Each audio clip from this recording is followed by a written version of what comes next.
Shalom and welcome back to the Rabbi Avi Show. You know, in our tradition, the word EMET, truth, is said to be the seal of the Holy One, blessed be He. But in a world of fake news, shifting narratives, and the shadows of October 7th, finding that seal can feel like searching for a needle in a haystack. Today, we're joined by a man who has spent his career at the intersection of narrative and truth. Roger Simon is an Academy Award nominated screenwriter, a legendary journalist, and now the author of a gripping new work of theological fiction entitled EMET. We're diving into his journey from secular Hollywood to conservative journalism, the mystical resurgence of Golem in 2024, and why sometimes fiction is the only way to get to the heart of the facts. Roger Simon, what a pleasure and an honor it is to have you on the Rabbi Avi Show. I'm very pleased to be here. We're just going to jump right into it. You've had a storied career in Hollywood, from the Moses Wine series and an Oscar nomination for Enemies, a love story. What was the specific catalyst that led you from the heart of the secular film industry to becoming a leading voice in conservative journalism and now a writer of theological fiction? When you say it, it's almost hard to believe it on one level. On another level, it seems like the path that a man would take. So it's an interesting combination. Anyway, I'm here and still trucking, as we used to say back in the 70s, with Mr. Natural and all that. But, you know, my transformation, ironically, I think began during the OJ trial, of all things. I didn't realize it at the time, but I was living in LA then and working in the movie industry. And the OJ trial had taken over the city the way it took over the country. And I was a former civil rights worker in the South when I was a Yale grad student. Uh, I couldn't put it together. I was watching this trial and I said, wait a minute, that's a form of black racism that's going on there. But I didn't, I said, okay, that's an ab reaction and that's going to happen. But it slowly changed me. Then 9/11 happened. And I think I'm one of those 9/11 Republicans they talk about. And then as that went on, I became more interested in my who I really was. I was always Zionistic, really, and I was always uh, pleased to be Jewish and so forth, but I didn't pay enough attention to it. Then I started slowly paying more attention. The world made me pay attention to it too. Obviously, the rise of anti-Semitism that I'm sure is discussed on nearly every Rabbi Avi show to some degree, and that can't help but have some kind of effect on you as a person. I've even found myself, you know, I spent 7 years in Nashville. I was around evangelical Christians a lot during that period, although I was attending Chabad of Nashville at the same time. But mostly it was these evangelical Christians that I played tennis with all the time. Very nice people, business people. And they would come up to me after they got to know me a while and say, Roger, why do all these Jews hate Israel? Well, most of them had been to Israel, some of them more than once, thought it was great. And I said to them, that's the $64 question that none of us have been able to figure out. Although I have some theories about it, but nevertheless, I went the opposite way, and I'm trying. What I think part of what I'm doing in my work, to the extent that you can get to people, and this is on the Substack as well as in the novel Emmett, is to guide people away from that, to show them there's something very important there. Well, in the matter whether you're ultra-Orthodox or, or a casual observer. I'm something like a mix. But but, that doesn't stop you from one of the things, by the way, that attracted me to Abad a long time ago when I lived in Los Angeles was that they didn't judge you about, if you were a nincompoop about certain things, and you didn't know that there were some fish that weren't kosher or whatever thing you didn't know. Uh, they didn't make fun of you at all. They just in fact, they liked it because they saw, it was like an opportunity to say, "Well, this is that, this is that." When they were doing it that way, uh, I found myself listening. And so that's totally the novel, but the other thing about the novel, if I can rattle on and then I get is that since it's a modern telling of a very old Jewish story, the Golem, in fact, it's not when I was doing my research, I discovered that some people think it's older than Judaism, the idea of a golem, which, a monster out of clay to smite your enemies, um, it would make it old indeed. But if it's older than Judaism, but I don't know the answer to that. That's speculation. And I do know that Mary Bysshe Shelley deliberately took the golem legend and turned it into Frankenstein. A- Interesting. and a Jewish author whose name is escaping me at the minute, who wrote that play R.U.R., a Czech guy, very smart. The play R.U.R., written in the 1920s, invented the word robot. And robot. And so the Golem inspired this guy too. I mean, so the Golem has inspired a lot of people. Elie Wiesel wrote a version of the Golem. Uh, Isaac Bashevis Singer wrote Enemies: A Love Story. Both of them were pretty much. I read them both while doing this. They were both pretty much straight versions, and mine is. I go off pretty far. I think for the modern age, I'm planning on keeping the Golem alive or whatever you call him, for for the sequel. All I right. mean, yeah, Well, one of the things about that golem is it has the word emet written on his forehead. Um, I want to focus on that first. You you've returned to fiction with this purpose that you have writing fiction here. Why do you feel that fiction can explore deeper questions about truth, emet, than yeah. journalism or political commentary? Well, I think it almost goes without saying because, you know, I mean, I don't want to put myself in the category of the great writers. But when you ask that question, you're asking about the great writers. You're asking about Dostoevsky and Tolstoy. The Russians were amazing. Even Hemingway was amazing. Because I was in Africa recently and I started rereading The Green Hills of Africa and I realized, wow, this guy's good. He's better than anybody around. uh, and there's a certain, because you're writing, and I think that I've written a lot of novels, but this is the first time I think I've written one where I think I touched something. I don't know if I got there. Again, other people have to say it. The reviews have been pretty good, but time will tell.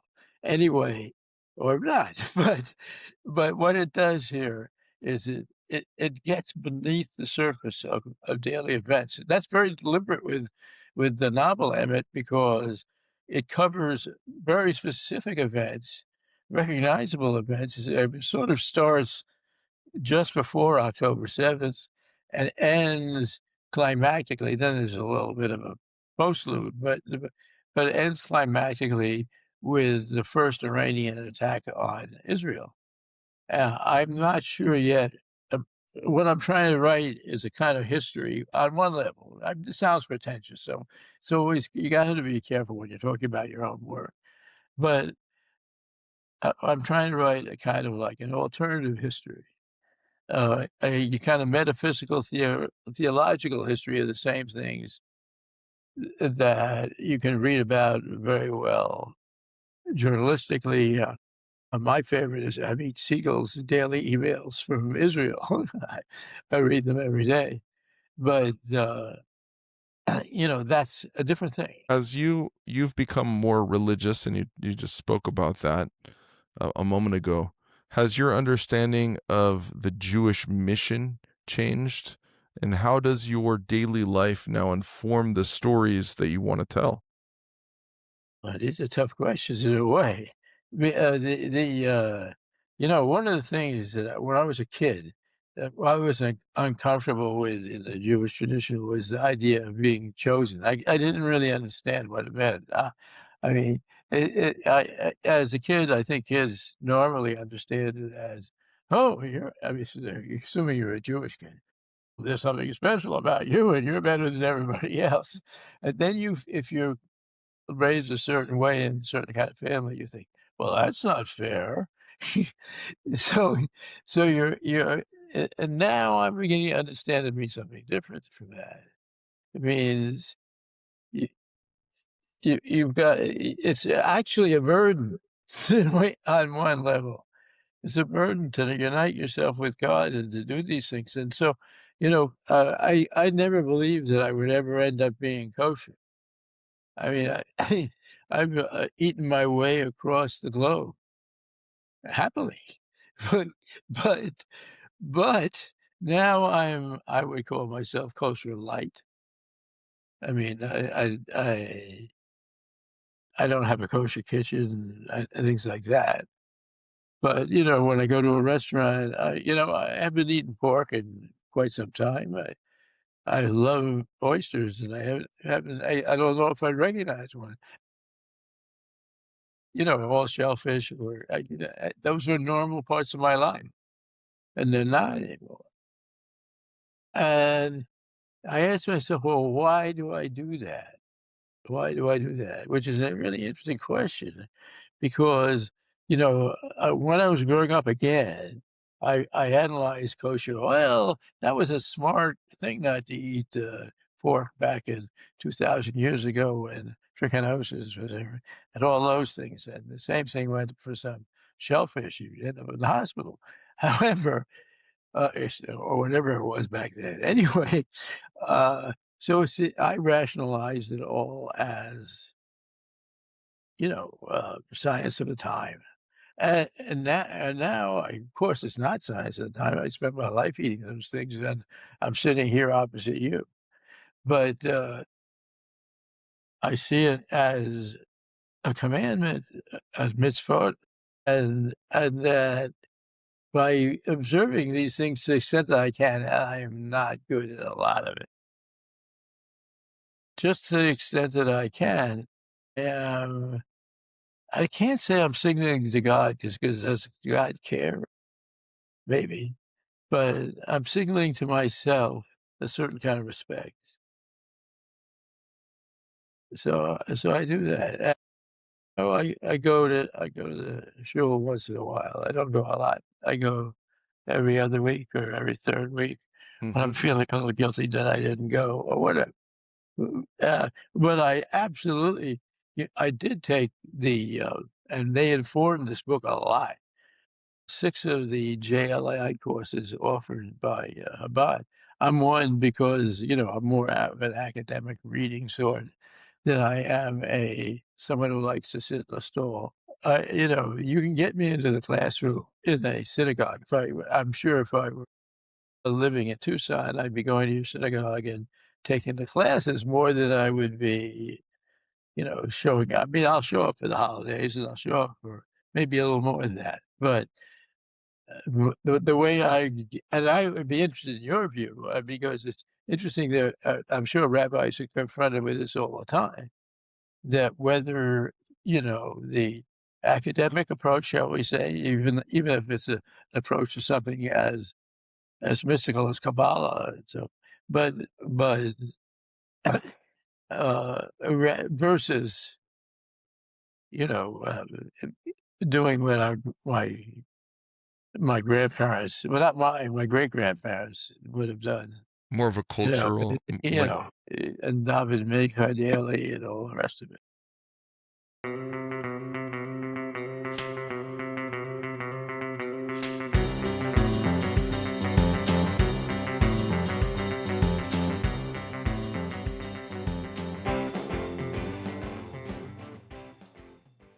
Yeah, it's hard to quantify or to navigate the intricacies of not only the modern world and how we interface with that, but how much of what was happening was kind of folk,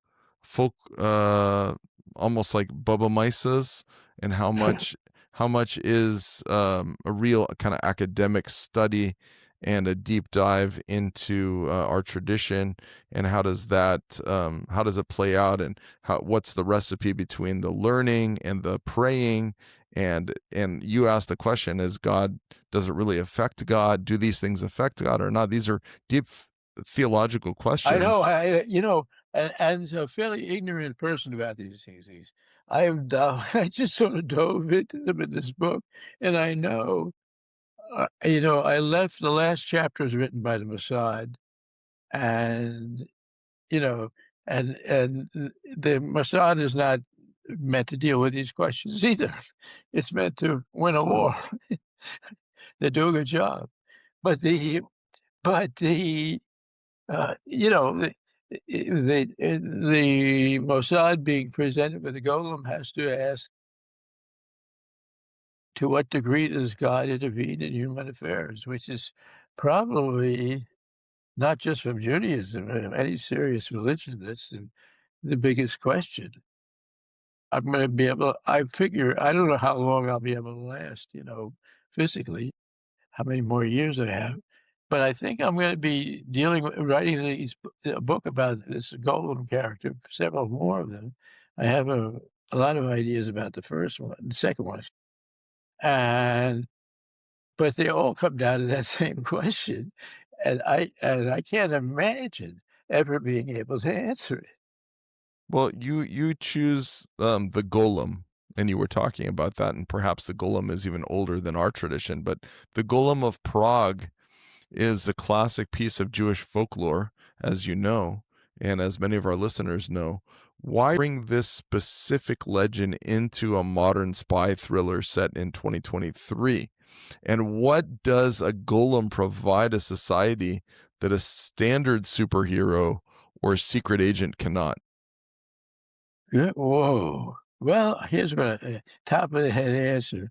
It is that by being a magical figure, first of all, it allows me to cheat completely in the story.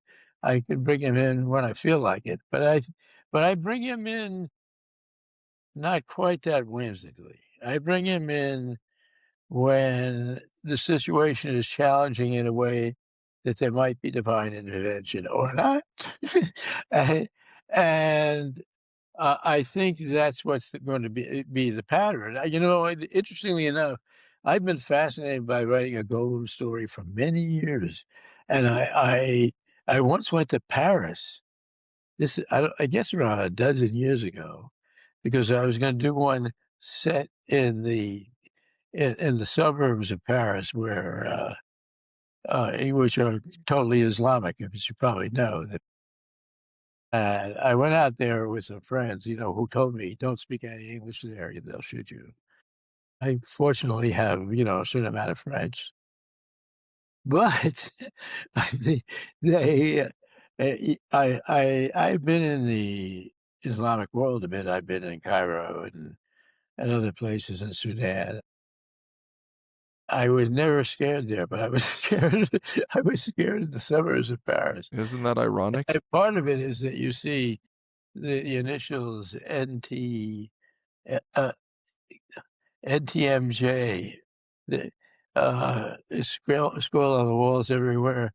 It says you got FEC rules on this. I won't tell you exactly what it means. It means do something to your mother too. Now this is like uh, not exactly reassuring, but the I didn't write the book in part because I didn't connect with it well enough. Then after living in Nashville for many years, I certainly connected with the Nashville community, and I've been to Israel a half dozen times. So, I knew it pretty well. And I went back one time deliberately while working on the book and went down to the border and all, the Gaza border and all that, and nosed around in the kibbutzim and I have good friends there, so they were very gracious in taking me around. And they took me also the scenes in the book that take place in the hospital I went to, that fantastic hospital they have there. And so some of that is semi-authentic in the novelistic way because you fool with it. But I don't know. It's an interesting combination of things because on one level, I'm still a journalist in that I want to get the look and feel of what it's like to be in Rabin Square, say.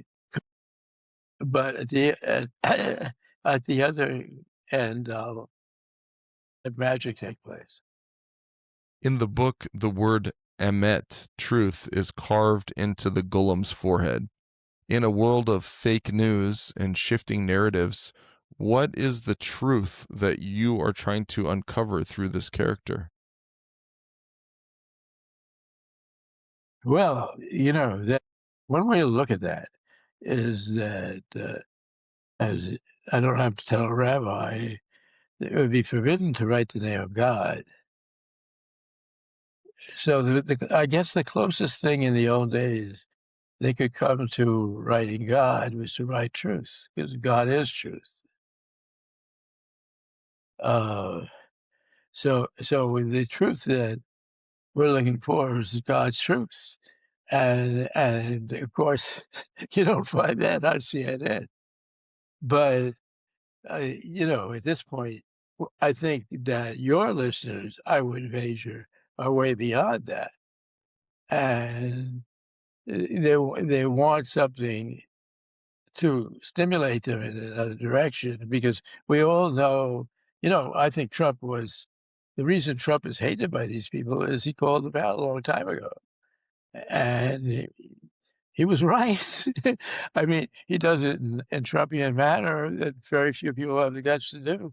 But thank God for him, really. Uh, I'm totally glad that he did it. And I'm glad I think I have an immense admiration for him. But I didn't mention him in the book deliberately because I didn't want to go off. He's such an electric figure in the mind of almost everybody on the planet that he if you start to talk about him, God disappears in a way. It's interesting because you did mention a character, not by name, but that you had like an Ilhan Omer character, But, even going to Somalia, right? yeah, yeah. Well, I mean, I couldn't resist, but also I did it as a step before the rabbi really takes more seriously what he's got to do. Because the interesting thing about, in fact, that's a lot of that's going to be in the second book. Because I shouldn't talk about it because I haven't read it yet. But that's just a hint that a lot of this nonsense on the internet is going to appear in it. I have to be careful when I write about it because it's so fast moving that I might be writing about the Middle Ages by the time the book comes out. Anyway, it's That's very true. but because I started PJ Media years ago, um, I got to meet all of these characters that we now go tear our hair out when we read. Those of us who still have hair, I notice you're my brother in hairlessness. So For me, I follow more of a Maimonidean approach, more of a rationalist approach. And I often look at folklore with a degree of skepticism, or at least I seek the symbolic meaning. In your book, is the golem a literal superhero, supernatural intervention, or is he a manifestation of the Jewish people's collective will to survive? I hope it's the latter. Because I'm probably deep down like you, and yet I'm writing this book. So, I'm mostly a rationalist, although, it's interesting, um, studying Kabbalah as I have a little bit lately. It doesn't seem as irrational as it seemed at first. It was like hocus pocus dominocus on one level. And then you realize that this was like, and, I'm reading this book on the Zohar now. It's really hard to get through it. But it was, this is like the year 200 in a cave. The guy's writing this. It suddenly seems like a lot of the behavior in it is very practical advice. It's not, it's not S when I think people hear the word Kabbalah who don't know much about it, and they think, "Oh, it's the secret Jewish mysticism, and it's out to get me, or doesn't or it's something so great that I have to love it even though I don't know a thing about it," or all these things. And it turns out when you actually look at it carefully, it's a fairly rational viewpoint of what the world was like a couple thousand years ago, and secondarily a fairly reasonable approach to how to behave. And it's almost always extremely respectful of Torah and especially of the Ten Commandments and the Noahidi law and all that stuff. They don't recommend cheating. Let's put it that way. I You mean, the ch- kind of cheating that the 1960s was all about. right.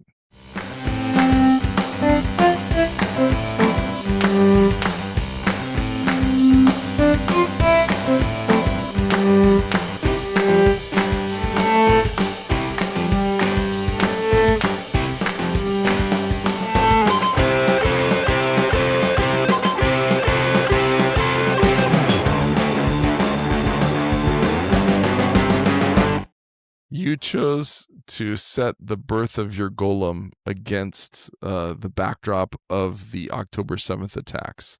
Can you talk about the emotional and spiritual necessity of writing about that day? Oh, man. I mean, yeah, I think please read the book, and that way you'll understand. I mean, there were 2 days in my life that threw me against the wall, and one was 9/11, and the other was October 7th, and they're very and my reaction to both, I was more prepared to join God's team by the time October 7th happened. On the other hand, they both had deep, powerful emotional reactions that changed my view of the world almost instantaneously. And the fact that people could even do what happened October 7th, I guess I was never a fan of Islam or Islamism or whatever you want to call it. It just struck me as a form of imperialism.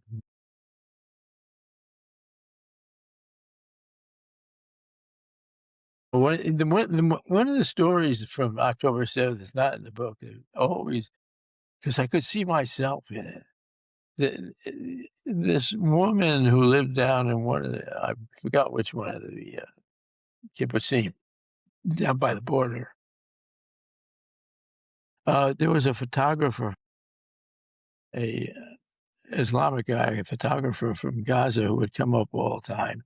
She was a photo buff, and they would go out together to you may have heard this story. I can see you nodding your head. They would go out together, to, take pictures and of interesting things along the border. It turned out he was one of the guys at October 7th, and what they were doing was scouting. I mean, he was literally she was a woman in her 60s or something. I mean, and it was literally he was raping her. I mean, can you Just imagine? horrific, isn't it? Just totally horrific. I mean, there are a lot of obviously horrifying stories of beheading babies, things like. But that one, I guess, because I'm sort of an artist, and I would have been a sucker for, uh, you know, if some Arab guy coming up from Gaza to work in the fields or whatever he was doing, came up to me and said, "Could you help me to write a screenplay?" I mean, I learned I'd like to. You've written movies. Could you tell me how to do that? Uh, I would have been sucker for that in a second. Even though I don't believe you can teach people how to write movies, forget that. I can see. You want to think of yourself as a good person, and you want to think of all people as the same. That I think that's what the message of both of those events is. I know they write about the Yetzer Hara, and the Yetzer Hatov. Well, this is Yetzer Hara gone On steroids. off the place, off the planet. Yeah. So and when you read about Yetzer Hara and Yetzer Hatov, I read some of that by Shneur Zalman. You know, he's writing all the time that it's in everybody on both sides. And yeah, of course, I agree with him, sure.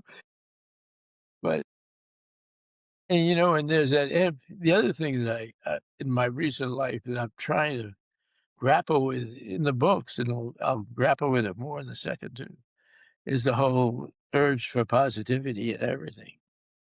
Because the more positive you are, definitely helps. But man, it's hard. It's hard when you have You an event like October 7th, isn't it? Yeah. Or people that you knew and were friends who then you see were anti-Semites. I Yeah. mean, this happened to me in the conservative world. I'm not gonna name names here, but there were several of them who flipped on me entirely. I couldn't believe it. I mean, not only were they colleagues professionally, they were social friends that I would go out to dinner with. That's You're talking about people on the political right that became part of the woke right.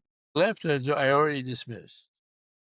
Oh, no, people on the right, who were, friends of mine even 18 months ago. And then you look at what they're saying and you're going, "It's not the same human being. What is that?" Was he always thinking that? I think there's an When intoxication. we were at that Thai restaurant, was that what he was thinking? Yeah, perhaps, and perhaps it's seductive, and there's an intoxication that happens, and it all centers around Jew hatred on both sides. There's that horseshoe effect. You take the protagonist in the story, Rabbi Benjamin Golub, to Israel during the Iranian bombardment. Having spent so much time in journalism, how did you feel? How did it feel to translate those very real, terrifying geopolitical events into a fictional truth cycle? You get whipped. Yeah. Well, so I said, "Okay, take it easy." You know, and just write from this viewpoint up here. Remember that someone might be reading this in 10 years. And that's true because, I've written a number of books and I can see occasionally I'll see on Amazon someone review a book that I don't remember that I wrote, or I do vaguely. I don't remember what's in it much, but that person's review is dated like 2025. And so I thought about that a little bit. And that's a guidepost, I would say, to how I attempt to do it. I pay enough attention to the events. I don't want to cross what really happened. And some of the characters are semi-recognizable. Both of us share a Zionist right of center perspective.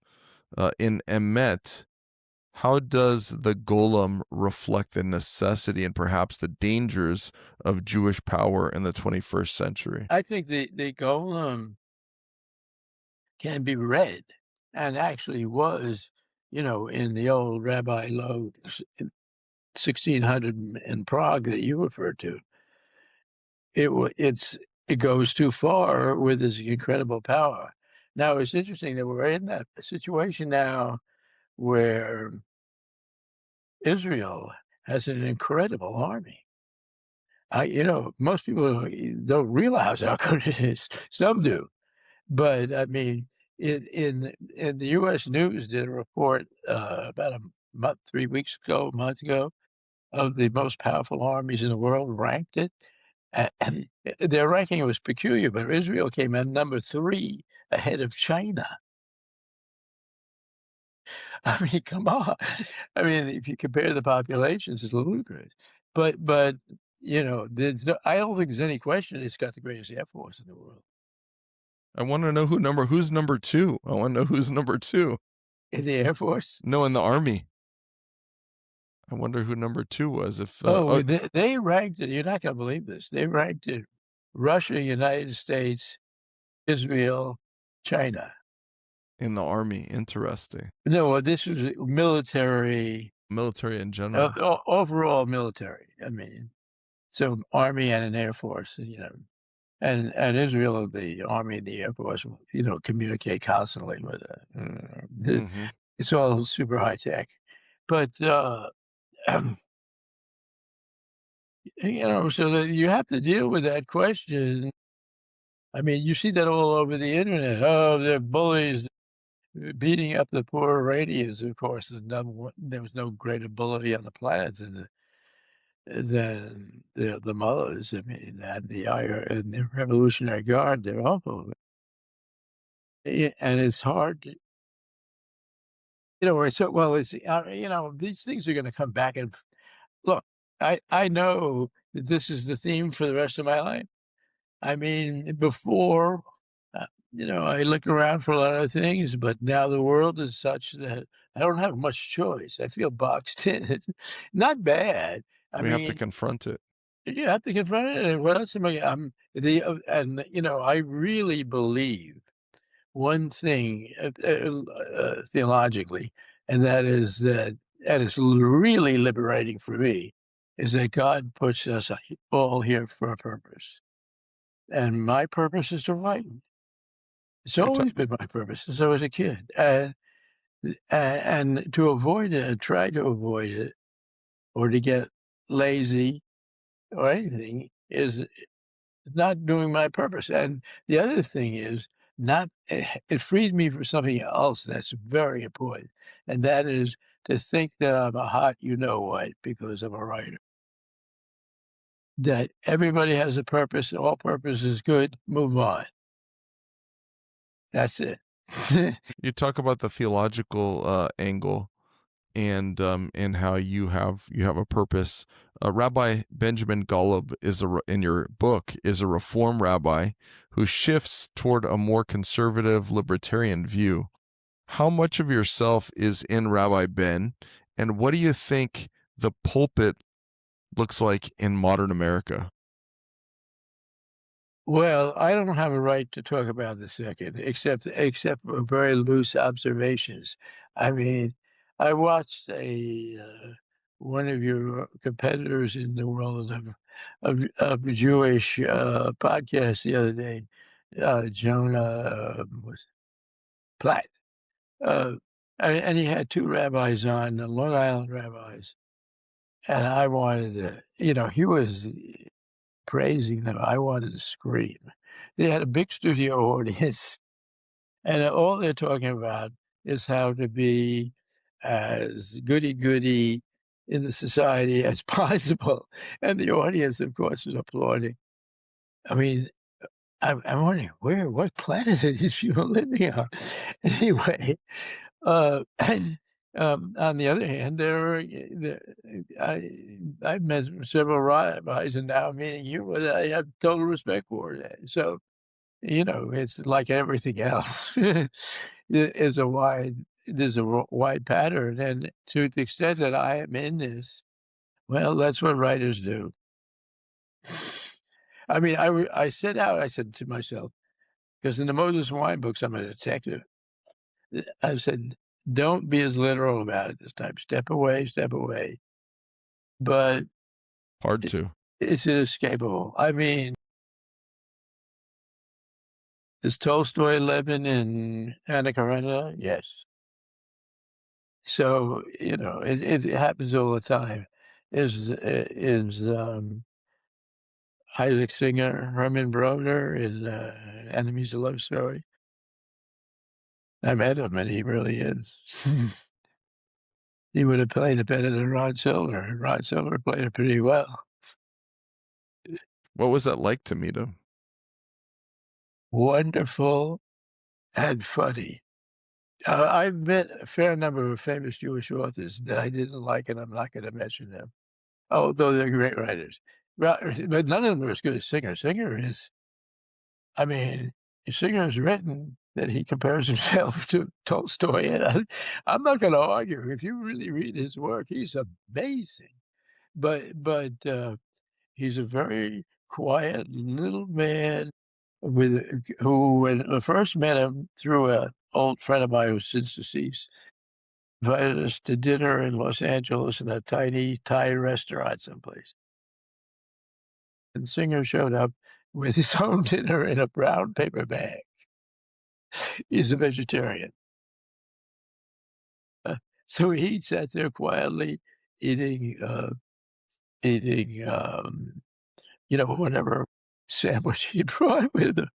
And that I met him a second time after I wrote the screenplay, and I met him with Paul Mazursky, the director, and Paul was showing him the actresses and the actors who had a great cast, had Angelica Houston, and he approved and nodded his head, and then he said to us, "Just promise me one thing," in his Yiddish accent. He said, "Promise me one thing, there will be no singing in this movie."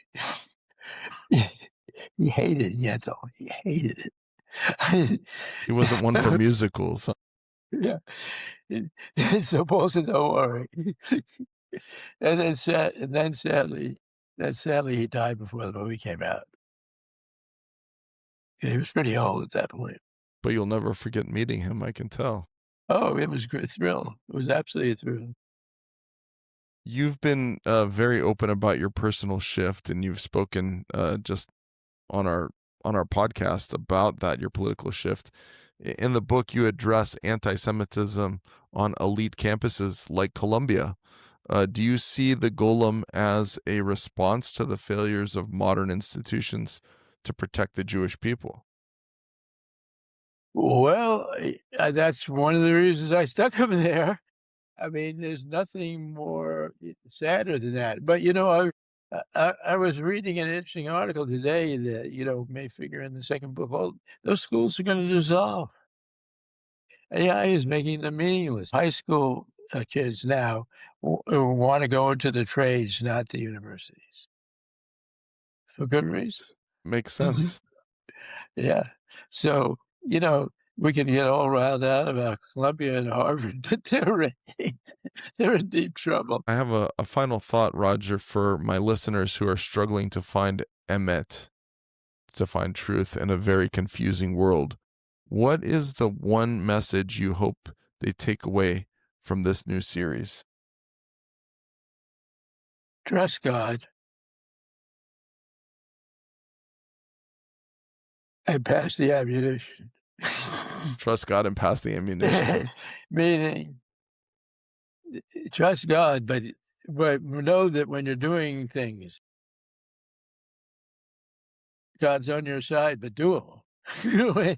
In other words, trust God, but that doesn't give you an excuse to go to sleep. Well said. Well said.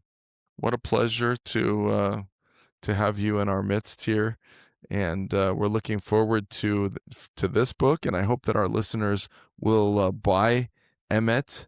You can get it on different platforms, and you can find it all the places Amazon that you. easy. Yeah, Amazon listen, is a great place to Amazon find. rules. The book world is owned by Jeff Bezos. And listen, he That's deserves another it. episode He right there. started this whole thing by selling books out of the trunk of his car. So Wow. Amazon really was books. So it's inspirational what he did. I hope that you'll have I know you're having your own impact not only with this book, but we're looking forward to the next in the series, and we pray that Hashem will keep you in the best of health and continue playing tennis and Yes. continue writing and clearing your mind and getting all these thoughts out so that we can ponder them and hopefully better this world. Thank you for having me. It was a great fun. It's a pleasure. Uh, What a powerful reminder to close on.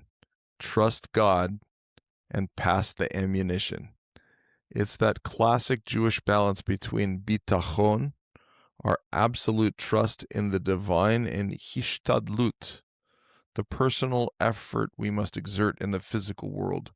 Roger, thank you for sharing your journey from the writer's rooms of Hollywood to the front lines of Gaza, and for showing us how ancient legends like the Golem still hold a mirror in the modern Jewish soul.